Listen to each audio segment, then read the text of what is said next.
je voudrais qu'ensemble, nous puissions réfléchir sur un thème. Ne néglige pas les oracles de Dieu sur ta vie. Ne néglige pas les oracles de Dieu sur ta vie. On prendra au cours de notre échange le temps d'expliquer ce que veut dire oracle pour que cela soit plus accessible, plus abordable à nous tous, pour que nous comprenions là où l'Éternel veut nous amener ce matin. Alléluia. J'ai eu personnellement une semaine qui m'a beaucoup enrichi. Je suis vieux de quelques années, mais on s'étonne toujours de savoir comment les gens autour de toi te perçoivent. Quelle est la perception des autres sur l'être que tu es? Alléluia. J'ai échangé avec mon père. J'ai échangé avec lui sur beaucoup de choses. Et pour la première fois, il m'a dit spécifiquement des choses, comment lui me voit. Et j'ai été étonné. Ça veut dire qu'on a une perception de soi-même. Les autres également ont une perception de qui nous sommes ou de qui nous pensons être. Ce n'est pas la même chose. Que tu sois un fils, que tu sois une mère, que tu sois un époux, que tu sois une épouse, ton épouse a une perception de toi. Il faut t'assurer que ce que tu penses de toi-même là, c'est la même chose qu'elle pense de toi. Alléluia. Il faut t'assurer qu'en tant qu'enfant, en tant que frère, en tant que sœur, ce que tu penses de toi-même là, c'est en fait ce que l'autre aussi pense de toi.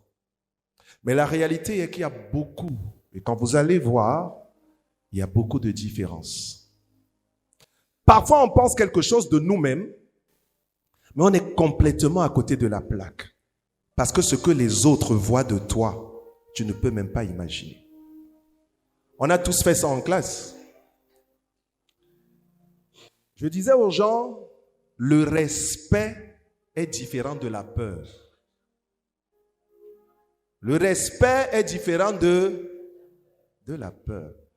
Ce n'est pas parce que je me suis tu que je te respecte. Je peux me taire en te méprisant dans mon cœur. Peut-être parce que j'ai peur. Alléluia. Mais parce que je me suis tu as l'impression que je te respecte. Quand je gronde chez moi, j'ai l'impression qu'on se tait parce qu'on me respecte, mais on peut se taire. Au fond de tout le monde me méprise. On voit ça souvent avec des jeunes. Quand un parent lui parle, ceux qui ont 15 ans, 16 ans, vous connaissez. Quand on lui parle, il ne se tait pas parce qu'il a peur de toi. Quand il baisse la tête, il te regarde comme ça, là, son regard ou ce qu'il dit dans ton cœur, c'est que parle vite, dis ta chose. Je quitte devant toi. C'est même parce que je te respecte, sinon je t'aurais répondu. Donc tout ce qu'il dit dans son cœur, là, ça peut être compliqué. Quelle est la perception que tu as de toi-même? Quelle est la perception que Dieu a de toi-même? Et quelle est la perception que le diable a de toi-même? Alléluia.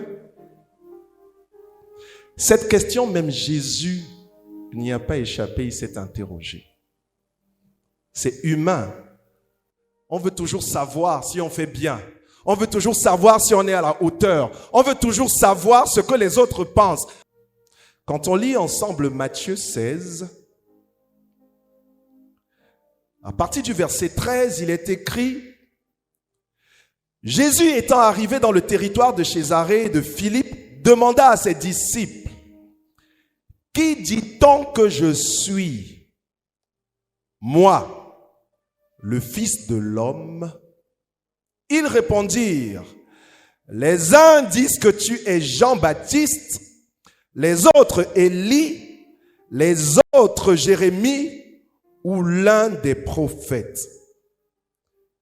Et vous, leur dit-il, qui dites-vous que je suis?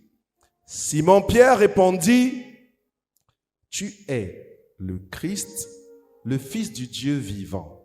Le verset 17 dit, Jésus reprenant la parole lui dit, tu es heureux Simon, fils de Jonas, car ce ne sont pas la chair et le sang qui t'ont révélé cela, mais c'est mon Père qui est dans les cieux. Alléluia. Quand on lit le texte, ça répond exactement à ce que nous nous sommes dit. Le premier axe ici, Jésus demande aux autres ce qu'ils pensent de lui. Parce que les gens ont toujours une idée sur toi. Les gens croient toujours savoir ce que toi tu es. Quand on te voit, on t'a déjà scanné, on t'a déjà dessiné, on a déjà conclu. Les gens sont toujours des experts pour lire dans tes poches, dans ta maison, dans ta vie et conclure sans même te demander. Il y a toujours des gens qui ont, je ne sais pas comment on l'appelle l'appareil là, le dixiomètre de la vie des gens. Et il y a des personnes comme ça qui ne prennent pas la peine de s'arrêter, de se dire, celui-là, qui est-ce qu'il est vraiment? Celui-là, quelles sont ses véritables difficultés? Celle-là, qu'est-ce qui l'empêche d'être heureuse? Celle-là, qu'est-ce qui lui manque vraiment au point où elle agit comme ça? Parce que si quelqu'un prenait le temps de savoir ce qui te manque, si quelqu'un prenait le temps de savoir quelles sont tes craintes, si quelqu'un prenait le temps de savoir quelles sont tes peurs, si quelqu'un prenait le temps de savoir ce qui te ferait du bien, ta vie serait meilleure. Ta vie serait meilleure. Frères, ce matin, sachons que ceux qui sont à côté de nous ont besoin d'un peu d'attention. N'ont pas besoin que vous les cataloguiez. N'ont pas besoin que vous arrêtez sur ce que vous voyez en surface. Parce que ce que vous voyez en surface est pour la plupart du temps faux. Et pour la plupart du temps trompeur. Je disais à quelqu'un que quand vous entrez dans la maison des mariés, des couples, ils se sont disputés, ils ne se parlent même pas, mais quand tu rentres, les deux te sourient. Les deux te sourient. Ils sont obligés de faire figuration, de faire face, de faire bonne figure. Alléluia. Alors que entre les deux, c'est l'eau et le feu. Il y a toujours des personnes qui pensent que parce que tu as agi d'une manière, forcément, tu es coupable. Lui, il sait tout d'avance. Il t'a déjà condamné. Frères, évitons de nous arrêter en surface. Parce que quand Christ a posé la question de savoir ce que les autres pensent de lui, les réponses qui sont venues ont toutes été fausses. Et pourtant, ce sont les gens qui l'ont vu faire. On l'a vu faire quoi? Des miracles. On l'a vu faire quoi? Ressusciter des morts. On l'a vu faire quoi? Marcher auprès des gens. Même ces actions-là n'ont pas permis aux gens de connaître qui il est vraiment. La deuxième chose, c'est de savoir qui lui-même dit qu'il était. Quand vous lisez le texte, il dit, qui dit-on que je suis? Moi, le Fils de l'homme. Alléluia.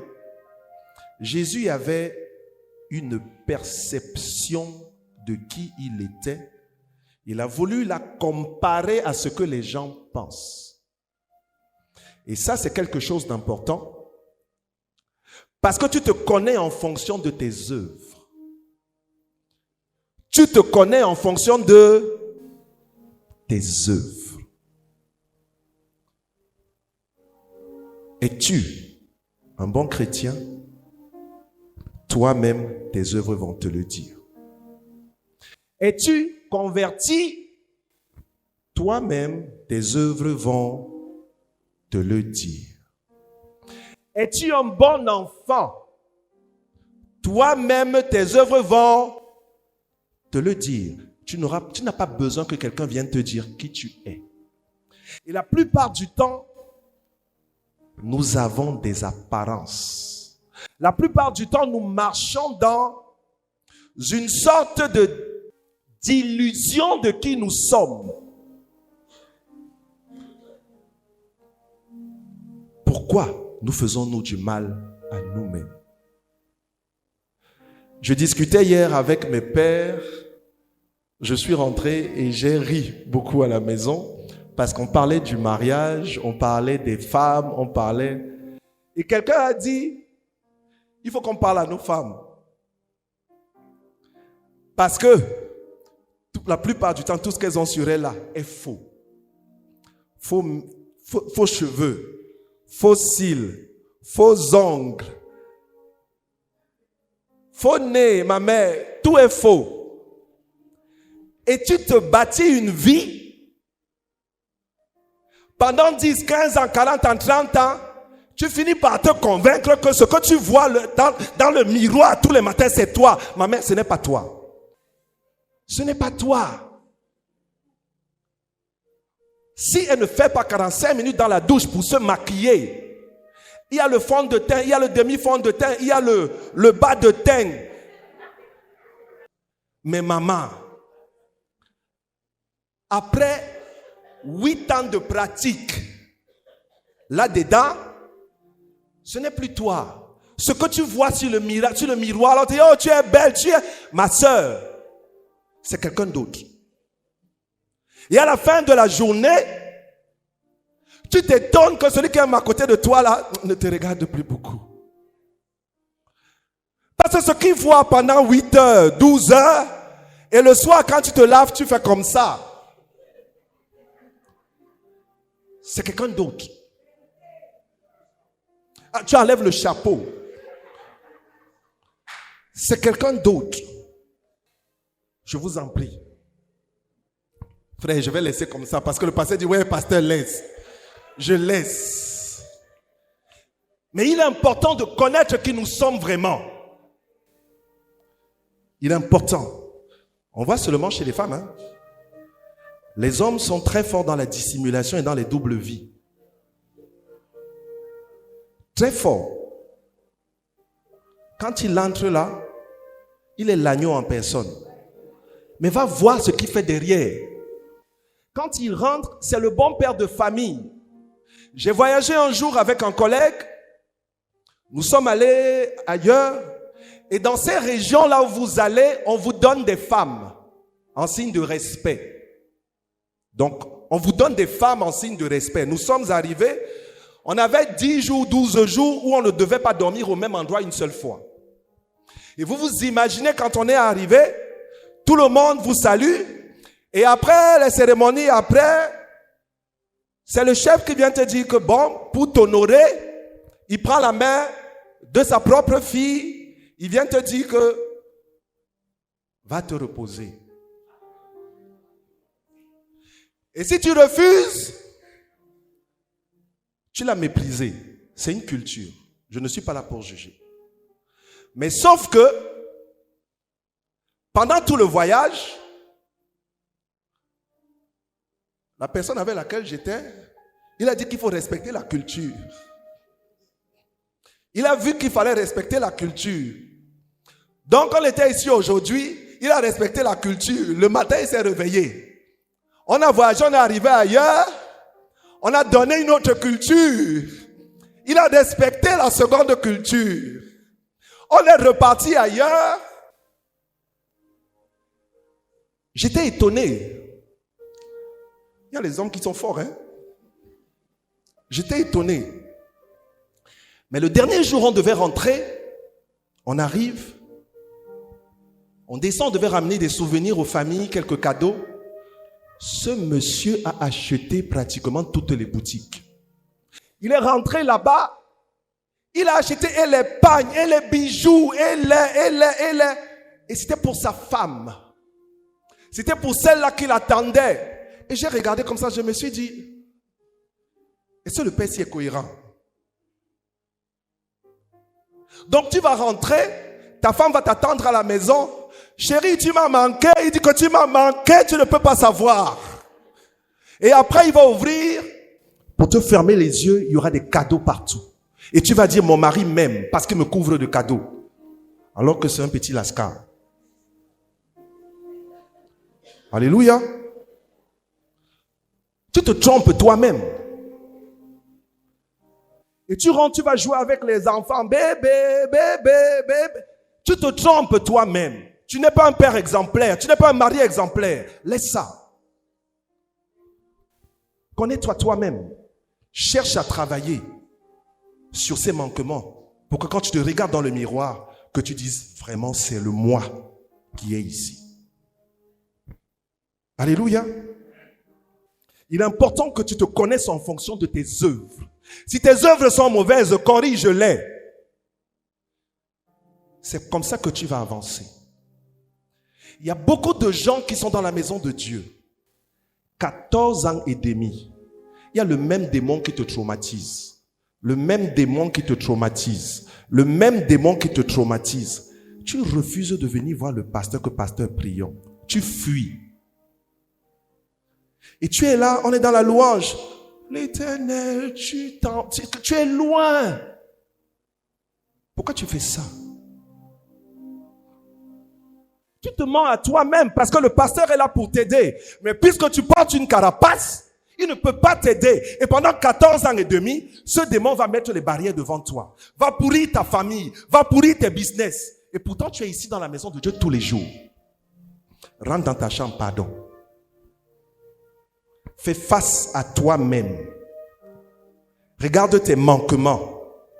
Dis aujourd'hui, je me regarde tel que je suis vraiment dans un miroir. Ce qui est mauvais doit tomber. Alléluia. Le troisième axe, Jésus a demandé ce que les gens pensent de lui. Et il a dit qu'il lui-même, il est. C'est ça, non? Et après, quand Simon lui parle, il lui dit quoi? Si tu l'as su, c'est parce que c'est Dieu qui te l'a révélé. Il y a ce que Dieu également dit de toi. Alléluia. En fonction de son oracle prononcé sur ta vie, Dieu te parle et sur la vie de chacun, il y a un oracle que Dieu prononce. Il y a une parole que Dieu prononce. Alléluia. Un oracle, c'est une parole divine. C'est une parole dite avec foi et conviction. Un oracle, c'est une prophétie sur quelqu'un. C'est une prédiction sur l'avenir de quelqu'un ou de quelque chose. C'est ce qu'on appelle un oracle. Alléluia. On va savoir aujourd'hui, et je veux rappeler à quelqu'un que Dieu a prononcé des paroles sur toi. Beaucoup ont besoin de savoir que l'heure à venir, et ça va résumer mon message, ne dépend pas d'eux, mais dépend de l'oracle que Dieu a porté sur leur vie. Beaucoup ont besoin de savoir, il faut que je vous rappelle aujourd'hui, que ce qui compte le plus, c'est ce que Dieu a dit sur ta vie. Ce sont les paroles que Dieu a dites pour ta destinée. C'est la vision et la vue que Dieu a pour toi-même. C'est ça qui compte. Alléluia. Nous allons lire quelques textes. Nous avons un peu de temps. Nous allons lire Juge 6. Juge 6 à partir du verset 1. Je vais lire rapidement. Les enfants d'Israël firent ce qui déplaît à l'Éternel. Les enfants d'Israël firent ce qui déplaît à l'Éternel Et l'Éternel les livra entre les mains de Madian pendant 7 ans. L'Éternel les livra entre les mains de Madian pendant 7 ans. La main de Madian fut puissante contre Israël. Pour échapper à Madian, les enfants d'Israël se retirèrent dans les ravins des montagnes, dans les cavernes et sur les rochers fortifiés. Verset 3. Quand Israël avait semé, Madian montait avec Amalek et les fils de l'Orient, et il marchait contre lui. Il campait en face de lui, détruisait les produits du pays jusque vers Gaza, et ne laissait en Israël ni vivre, ni brebis, ni bœufs, ni ânes. Car ils montaient avec leurs troupeaux et leurs tentes. Ils arrivaient comme une multitude de sauterelles. Ils étaient innombrables, eux et leurs chameaux, et ils venaient dans le pays pour le ravager. Verset 6. Israël fut très malheureux à cause de Madian, et les enfants d'Israël crièrent à l'Éternel. Alléluia. Dieu a porté des oracles sur ta vie, mais les manquements que tu rencontres tous les jours sont ta propre faute. Les problèmes que tu rencontres tous les jours sont à cause de toi-même. Les difficultés que tu rencontres tous les jours sont à cause de ton comportement et de la vie que tu mènes. Israël, c'est le chouchou de Dieu. Israël, c'est l'enfant aimé de Dieu. Dieu a dit, je te donnerai un pays où coule le lait et le miel. Parce que Dieu a dit ça, tu commences à te dire, bon, après tout, on ne vit pas la grâce.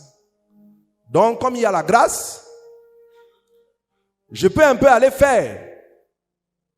Parce qu'après tout, puisque c'est la grâce, Jésus a tout pardonné. Je suis libre de péché. Dieu a dit, je serai béni. Et puis, il me rappelle encore qu'il y a la grâce. Donc, je peux un peu voler. Donc, je peux un peu faire le mal. Donc, je peux un peu me négliger. Après tout, il y a la grâce. Mes frères et sœurs, ici, les Madianites là, ce sont tous nos blocages, tous nos démons, tous nos problèmes, tous nos incapacités qui minent nos vies tous les jours. Tous les jours. Et Israël a vécu ça pendant 7 ans. Pendant 7 ans, n'es-tu pas fatigué? N'es-tu pas fatigué de vivre les blocages de ta vie? N'es-tu pas fatigué de chercher le travail jusqu'à? N'es-tu pas fatigué de chercher le mariage? N'es-tu pas fatigué que chaque fois que tu investis dans un business, ça ne donne pas? N'es-tu pas fatigué que toute ta maison, tes enfants ne te parlent pas, ta famille te tourne le... N'es-tu pas fatigué? N'es-tu pas fatigué?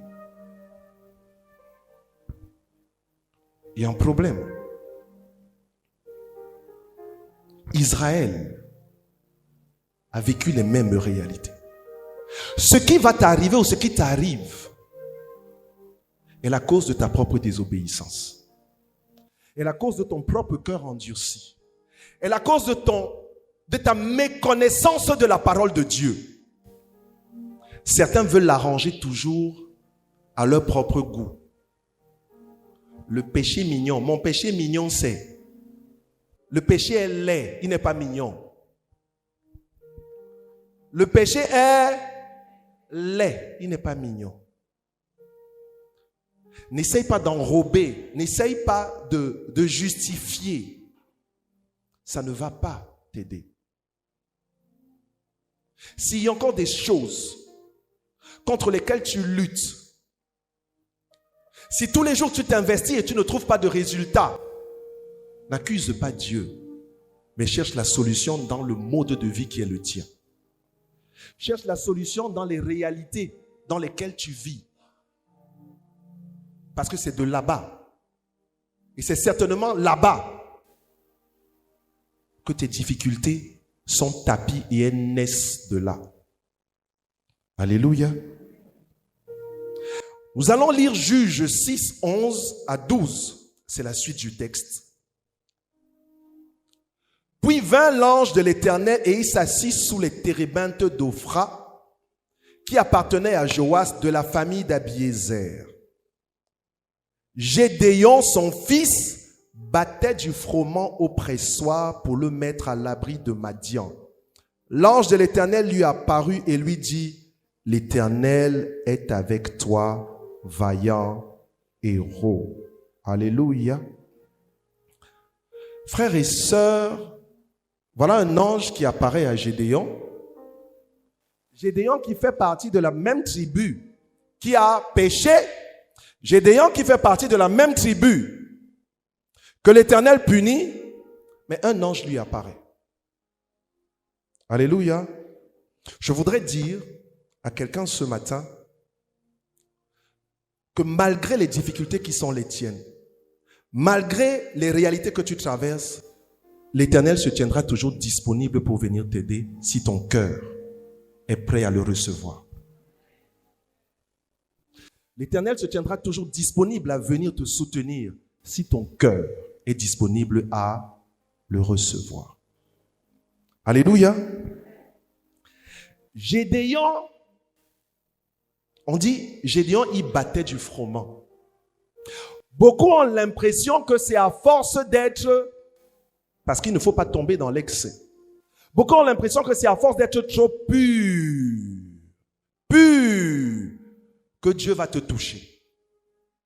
Beaucoup ont l'impression que c'est à force de vivre et de dormir à l'église que le ciel va s'ouvrir pour eux. Beaucoup ont l'impression que c'est à force de lire la Bible 7 jours sur 7, 8 jours sur 8, oubliant et négligeant les autres aspects, qu'ils seront forcément bénis. Je vais le dire différemment. Gédéon fait partie d'un peuple de gens qui ont péché. Et l'Éternel est en train de les frapper. On est d'accord? Il a permis à Madian de les punir.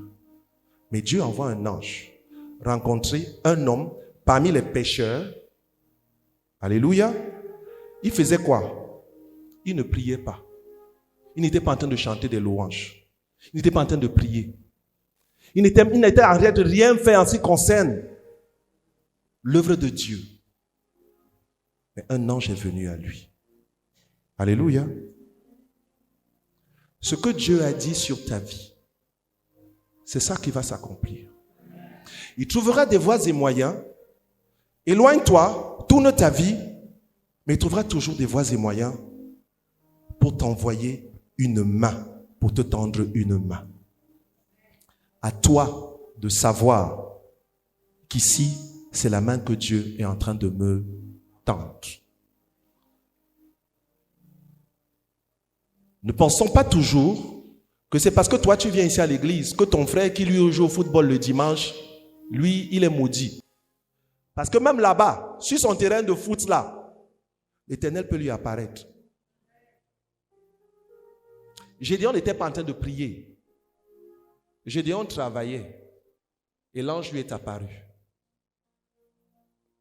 Tout dépend de la disposition de cœur de chacun. Si ton cœur est disposé à voir Dieu agir dans ta vie, tu le verras agir. Je voudrais que chacun ce matin, dans nos imperfections, dans nos faiblesses, dans nos pensées, gardons une chose, un cœur de chair et non un cœur de pierre. C'est celui qui a un cœur ouvert que Dieu visite. Et c'est Dieu qui connaît les cœurs. Frères et sœurs, le troisième point, c'est la salutation de l'ange qui lui dit « Vaillant héros ». Alléluia. Vaillant héros. L'Éternel savait depuis qu'il est dans ce peuple, mais il y avait déjà une parole qui était prononcée sur la vie de Gédéon. Gédéon en hébreu c'est Yerubbaal, que Baal se défende. Ça veut dire que C'est celui-là, en grec et en hébreu, c'est celui qui pourfend, celui qui détruit, celui qui coupe. En grec, c'est que Baal se défend. Baal, ce sont quoi? Les faux dieux.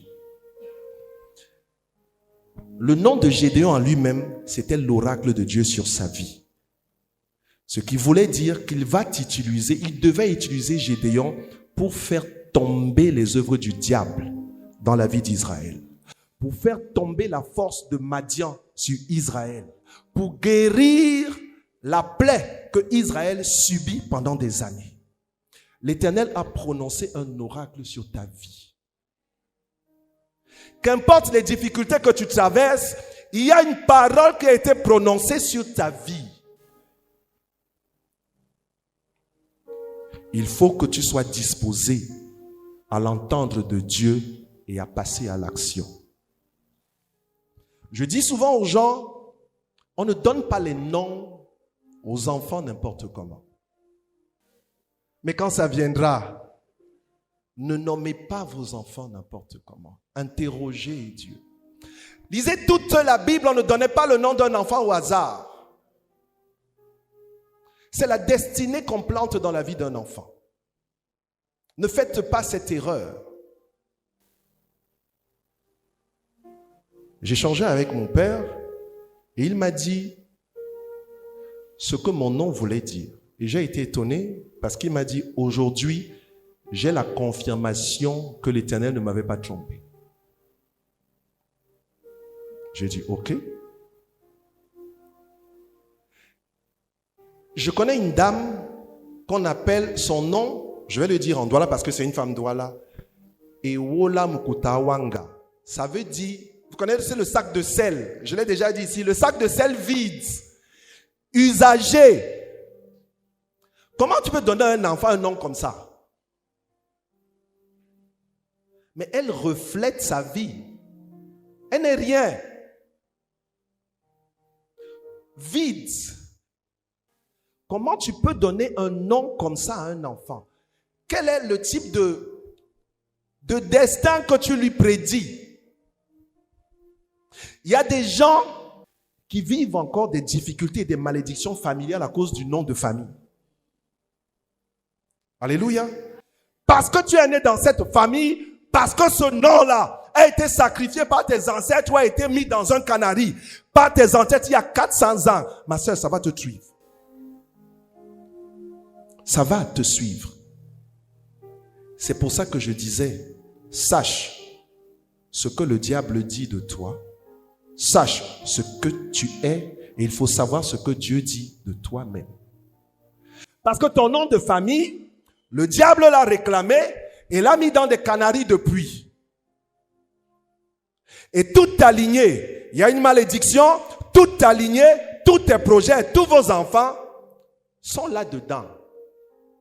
Donc celui qui va naître, celui qui va faire, tu montes, tu descends haut, parce que tu t'appelles Kouété, en principe, tu es censé marcher selon ce destin. Mais au départ, il y a une personne qui avait dit quelque chose de toi. C'est celui-là qui a dit dès le départ que la terre soit et la terre fut. Avant que le canari là ne soit créé. Il avait déjà dit, quand tu étais dans le ventre de ta mère, je te connaissais déjà. Et voici le destin que j'ai pour toi. Si tu ne sais pas ce que celui-là a dit sur toi, tu vas vivre ce que le canari a dit sur ta vie. Gédéon, c'est celui qui coupe, qui fait tomber. Son nom c'est que Baal se défende. C'est celui qui va aller face à face avec Madian pour lui dire que toi là, ma destinée c'est de te faire tomber. Comme la destinée de Christ, c'est pour faire quoi? Pour fendre et finir avec le diable. Ça ne se négocie pas. Tout genou fléchit dès la mention de son nom.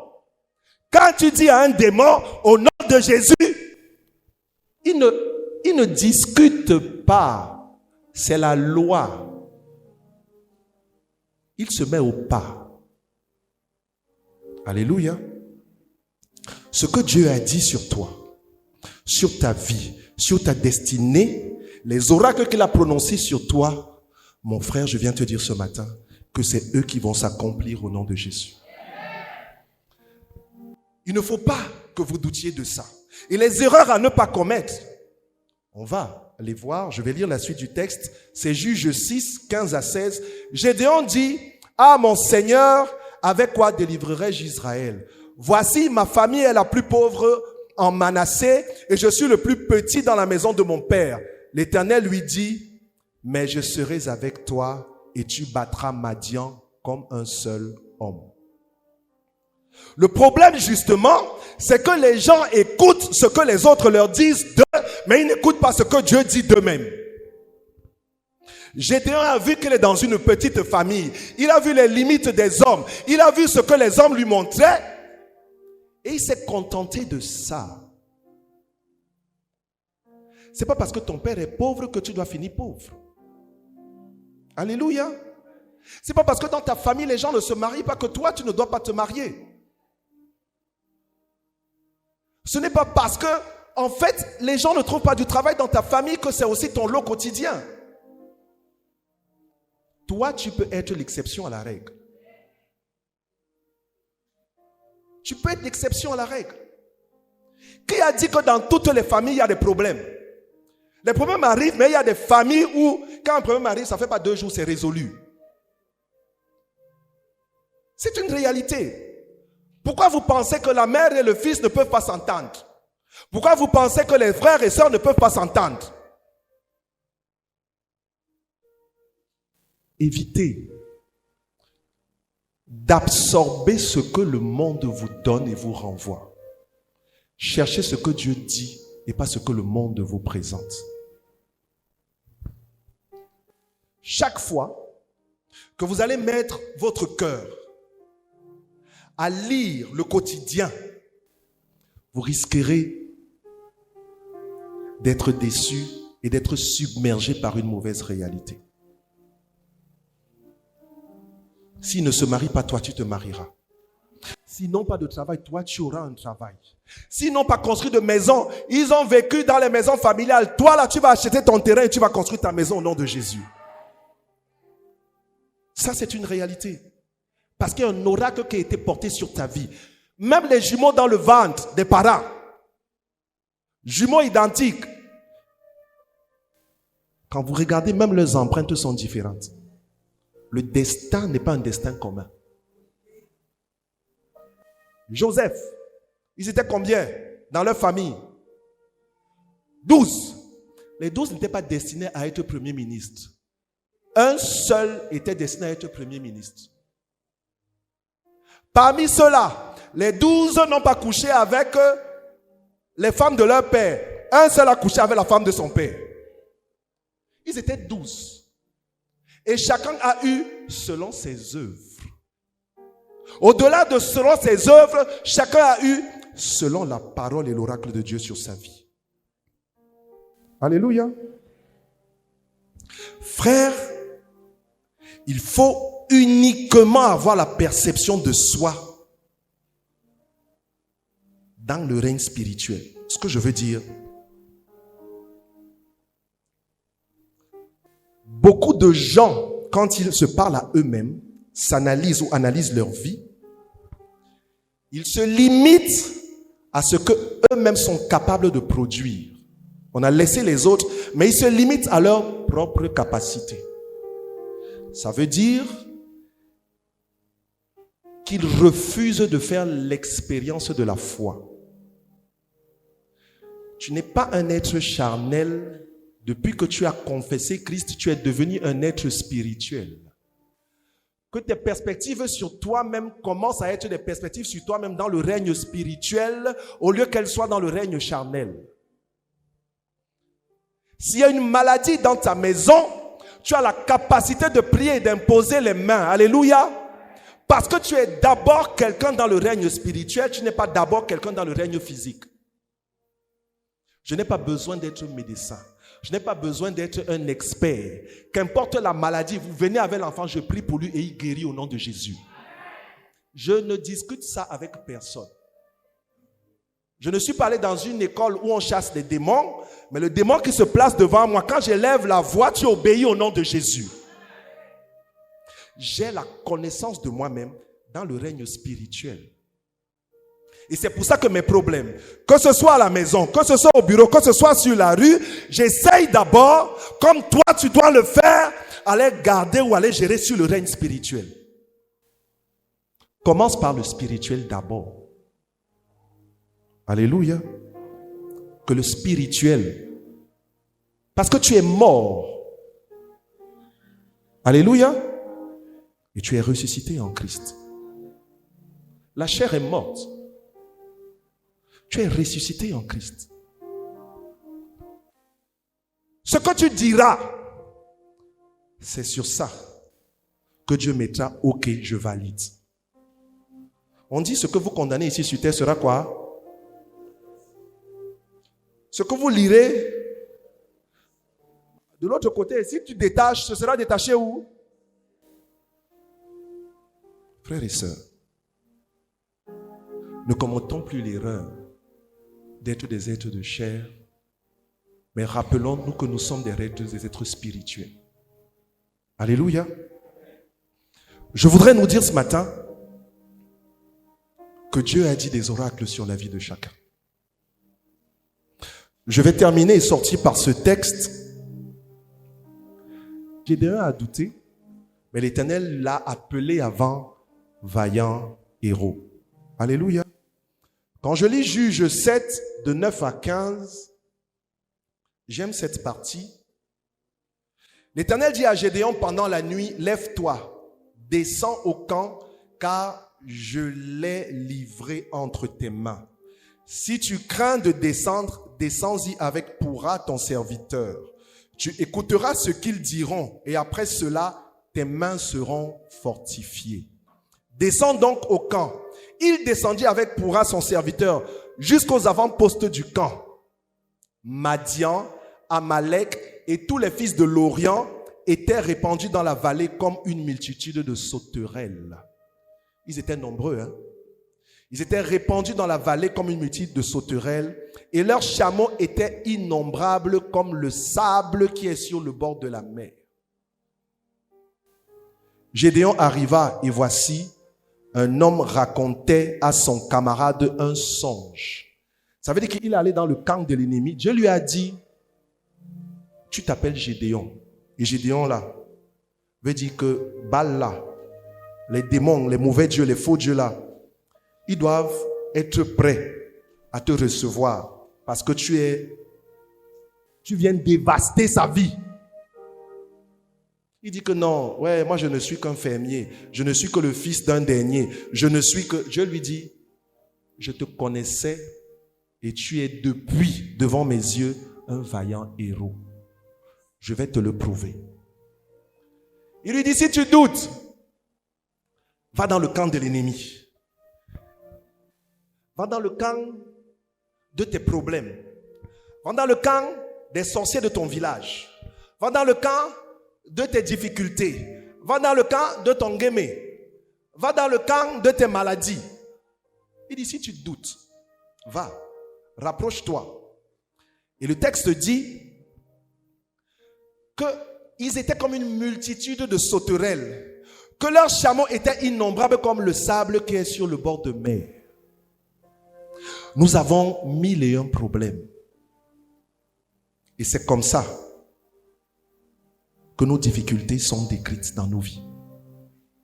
Tu dois payer le loyer. Tu dois payer le courant. Tu dois payer l'eau. Tu dois envoyer les enfants à l'école.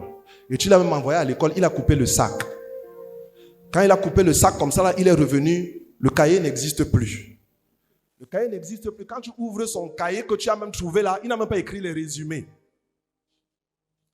Au moment que tu veux lire, on te dit que le gaz est fini. Quand tu te retrouves que le gaz est fini, comme ça, tu vas aller à la cuisine comme ça, là, et ne a coupé la lumière. Tu cherches la petite torche, comme ça, il n'y a même pas la bougie. Et quand tu veux comme ça, là, ton téléphone sonne. On te dit qu'il y a une tante ou un cousin qui est mort au village. La vie d'un être humain, c'est compliqué. Si quelqu'un commence à sortir les challenges de sa vie ici, on ne va pas partir. Une seule personne. Toi-même, ça ne te laisse pas. Tu as femme, tu as enfant, tu as mari. Et puis tu as le marché. Tu as pris la marchandise, tu as donné l'argent. Ce n'est pas un non-chrétien, il t'a fait. Il faut que tu commences encore à chercher l'argent ailleurs. Tu es parti prêter à un frère. Et puis le frère t'a dit qu'il n'allait pas. Et en route, en rentrant, on t'a dit que j'ai appris que Valentin a dit que sur mon nom. À un moment, tu es comme ça, tu dis que mais c'est quoi? Qu'est-ce qui se passe? Et quand tu rentres, tu trouves ta famille, on a fait une réunion familiale. Il est entré dans les églises, elle est entrée dans les églises. Tu as tous les problèmes du monde. Je connais des parents, ils sortent le matin, ils peuvent faire rentrer à 23h. Il a 1000 francs sur lui. Il a 1000 francs sur lui. Rentrer à la maison là. Ils sont 5. Il faut qu'ils mangent. C'est compliqué. Il va tourner 23 heures en espérant que s'ils sont 5, 4 à cause de la famine sont allés dormir. Ou à cause de la faim, ils sont allés dormir. Et très tôt le matin, celui qui connaît l'heure, il veut sortir, mais il trouve le bailleur accroupi devant sa porte. Bouge pas. Certains vont enlever même la porte. Maintenant, il faut que tes enfants te regardent, ta femme te regarde. On commence à te dire, elle est incapable. J'aurais dû partir depuis. Est-ce que ça, c'est même un homme? Tu n'as pas honte? Tu peux te suicider si tu n'es pas fort. Mais nous avons tellement de problèmes. L'image ici, on dit qu'ils étaient comme une multitude de sauterelles et leurs chameaux étaient innombrables comme le sable qui est sur le bord de mer. Dieu a dit à Gédéon, viens, puisque tu doutes sur ce que j'ai dit sur ta vie, allons, rapproche-toi du camp de l'ennemi. Et il a vu tout ça, l'ennemi qui était là. Et la suite nous dit, Gédéon arriva et voici un homme. Donc, il s'est caché et il entend comment l'ennemi de l'autre côté est en train de parler. Il vit un homme, il entendit, et voici un homme raconter à son camarade un songe. Il disait, j'ai eu un songe, et voici un gâteau de pain d'orge roulait dans le camp de Madian. Donc ce sont les Madianites qui parlent. Il dit à son ami, j'ai fait un songe, j'ai vu un pain d'orge qui roulait dans notre camp. Et le pain là a roulé, il est venu heurter jusqu'à la tente. Et la tente est tombée. Il a retourné sens dessus, dessous, et elle a été renversée. Son camarade répondit et dit, ce n'est pas autre chose que l'épée de Gédéon, fils de Joas, homme d'Israël. Dieu a livré entre ses mains Madian et tout le camp. Alléluia. Lorsque Gédéon eut entendu le récit du songe et son explication, il se prosterna, revint au camp d'Israël et dit, levez-vous, car l'Éternel a livré entre vos mains le camp de Madian. Alléluia. Ce qu'il faut comprendre, 1, nous avons besoin de nous soumettre à ce que Dieu a dit de nous. Voilà des gars qui viennent et Dieu lui dit, il y a un oracle sur ta vie. Je t'ai dit que tu es un vaillant héros. Ils doutent. Dieu lui dit, rapproche-toi d'eux. C'est que c'est l'ennemi qui a eu un songe. Et l'ennemi, nous, les chrétiens, c'est que c'est nous qui avons les songes. On vient nous attaquer la nuit. On vient nous donner la nourriture à manger. C'est nous qu'on poursuit dans le songe et on fuit. Frère, le diable rêve mal de toi. Alléluia. Le diable, ta vie donne des cauchemars au diable. Les projets que Dieu a sur toi donnent des cauchemars au diable. Alléluia. Et c'est pour ça qu'il fait quoi? Il te renvoie continuellement de fausses informations. Que toi, tu ne peux pas. Toi, tu n'es pas capable. Toi, tu es né stérile. Toi, tu es limité. Mais parce que tu ne sais pas ce que Dieu a prononcé sur ta vie, tu commences à apprendre et à accepter ce que le diable est en train de te proposer et tu vis dans les limitations. Changeons de paradigme. Cherchons ce que Dieu dit sur nos vies. Que chacun aille, interroge Dieu. Seigneur, tu m'as créé, tu me connaissais depuis le ventre de ma mère. Tu m'as dit, tu as des projets de paix et de bonheur pour moi. Les oracles que tu as prononcés sur ma vie, ce sont lesquels? Est-ce que je vais vivre dans la limitation? Non. Les projets de paix, c'est quoi? Je vais réussir. Est-ce que je vais vivre dans le chômage? Non. Les projets de paix, c'est quoi? J'aurai un travail. Alors je déclare, chômage, je viens devant toi. Comme je m'approche, toi, tu recules. Alléluia. Alors je déclare, célibat, je m'approche devant toi. Toi, le célibat, c'est moi qui viens et c'est toi qui recules. Toi, pauvreté, ne t'en fais pas. C'est plus toi qui viens vers moi, c'est moi qui viens vers toi parce que je sais qui je suis. Et c'est toi qui vas reculer. Et ça dépend de celui qui sait qui il est. Christ savait qu'il était le Fils du Dieu vivant. Qui dites-vous que je suis? Qu'est-ce qu'ils disent de moi? Les problèmes là disent que je n'ai pas, je ne serai pas. Moi, je sais